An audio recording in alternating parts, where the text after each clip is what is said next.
Vamos a dar paso ya a la última ponencia de esta sesión, de la mano del investigador Andrés Mánguez Tomás, de la Universidad de Salamanca, quien nos va a presentar una comunicación sobre las cristianizaciones del mundo rural hispano, visiones historiográficas desde el siglo XXI. Muchas gracias a todos por asistir. También quiero agradecer al Comité Científico de este congreso por haber aceptado la presente comunicación.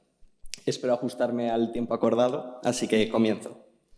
En la presente comunicación nos adentramos en uno de los campos historiográficos con mayor recorrido de la antigüedad tardía,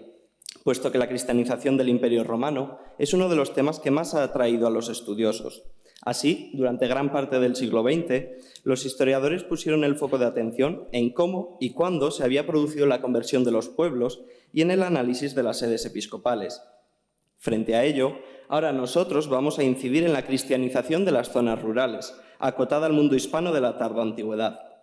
Esta cuestión ha sido, en cierta manera, infravalorada en la historiografía tradicional, ya que en ella la cristianización estaba ligada exclusivamente al mundo urbano.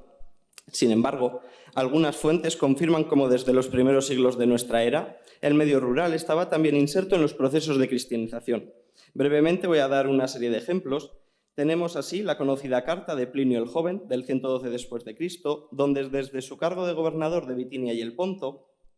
escribe al emperador Trajano quejándose de que la superstición de los cristianos se había contagiado no solo a las ciudades, sino también a las aldeas y campos.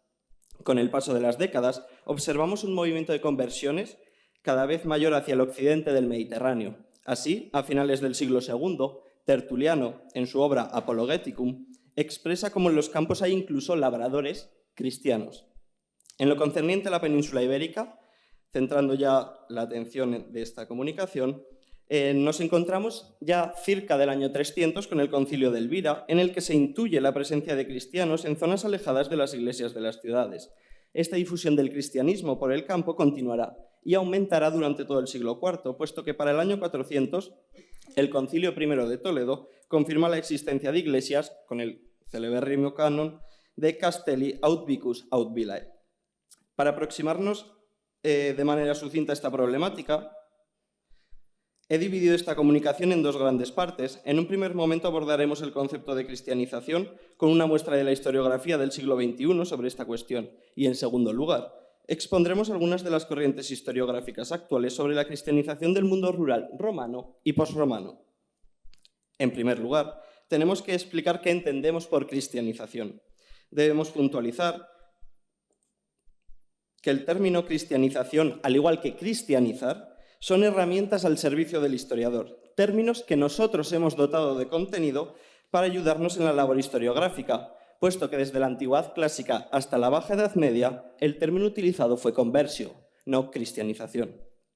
Nosotros entendemos que en el proceso de cristianización hay dos vertientes inseparables, y nos valemos de la definición de Franco Beatrice. Por un lado, la difusión del mensaje cristiano por un territorio, y por otro, la formación de una estructura eclesiástica en dicho territorio. Con este último elemento, convertimos el proceso de cristianización en una vía heurística basada en la larga duración para analizar cómo se estructuró el imperio y luego el mundo posromano a través de las estructuras eclesiásticas insertas en el territorio. Para continuar, a modo de ejemplo, mostramos tres obras que muestran la vitalidad de este objeto de estudio durante el primer cuarto del siglo XXI.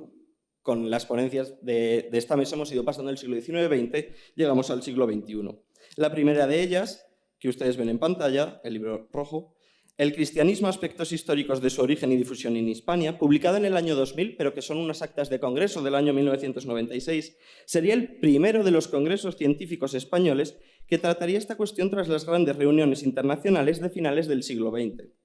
A continuación, ven el congreso de 2006, celebrado en Tarragona, que trató sobre la posible venida del apóstol Pablo a Hispania y su predicación aquí. Una muestra de que estas temáticas han saltado de los estudios eclesiásticos al común de las disciplinas, puesto que en este congreso intervinieron arqueólogos, filólogos, teólogos e historiadores. Finalmente, he elegido este manual de la Iglesia en la historia de España, no solo por ser uno de los más recientes, del año 2014, sino porque en su primera parte aparecen capítulos concernientes a la España romana y visigoda, firmado por algunos de los autores que han dominado el panorama historiográfico español durante todo el siglo XX y que, si ustedes consultan, aparecen algunos de los nombres citados por el profesor Ignacio Peiró. Pasemos ahora a la segunda parte de esta propuesta, donde nos centramos en las diferentes corrientes historiográficas que hoy en día pueden utilizarse en el análisis de la cristianización del mundo rural en la península ibérica. Primeramente, debemos exponer que tradicionalmente dos ideas han imperado en los estudios del cristianismo antiguo. Primero, que la romanización es el vehículo de la cristianización y, en consecuencia, a nivel peninsular, el sur y levante mediterráneo estarían cristianizados con anterioridad al norte, por lo que el norte peninsular, entendido como los territorios al norte del Duero, se les ha relegado a territorios mal romanizados y escasamente cristianizados, que linda también con la ponencia de esta mañana de Larigue, que prácticamente ven a los vascones como trogloditas, trogloditismo que sigue imperando en toda la historiografía del siglo XX. Como uno de los objetivos de esta comunicación es focalizar la atención en los territorios al norte del Duero, uno de los casos paradigmáticos de esta historiografía tradicional sería el territorio vascón. Diversos autores han defendido su tardía cristianización basándose en que permanecieron aislados del conjunto del Imperio Romano durante siglos y posteriormente del reino visigodo de Toledo, al que constantemente estarían enfrentados. Sin embargo, nuevas hipótesis han ido emergiendo en el panorama historiográfico de este territorio, siendo la sugerente tesis de Miquel Pozo Flores la última de ellas. Este autor combina el estudio del registro material con una cuidadosa relectura de las fuentes para así insertar al territorio vascón dentro de las coordenadas del Imperio Romano y, además, infiere que era una zona cristianizada desde al menos finales del siglo V.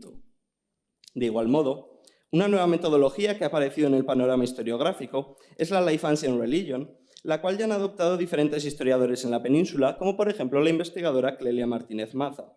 A través de esta metodología, proveniente de la sociología del cristianismo, se pone el foco en el individuo y la comunidad de fieles y su experiencia religiosa. Con ella, podemos armar nuevas vías para aproximarnos a la realidad del culto cotidiano cristiano en el mundo rural. Si, por ejemplo, entendemos las vilae tardoantiguas como núcleos irradiadores de la nueva religión a través de la autoritas de las familias propietarias. De igual modo, teorías similares se están aplicando para el estudio del espacio vivido en el pasado, el life space, a través de las cuales también se pueden efectuar análisis sobre la cristianización del espacio, poniendo el foco en la construcción de iglesias, puesto que, y aquí radica la novedad, a través de esta perspectiva aparecen nuevos actores implicados más allá de los obispos, como reyes, nobles e incluso obreros anónimos. Estas nuevas hipótesis se apoyan en los últimos avances que se han producido a nivel documental y arqueológico en la península.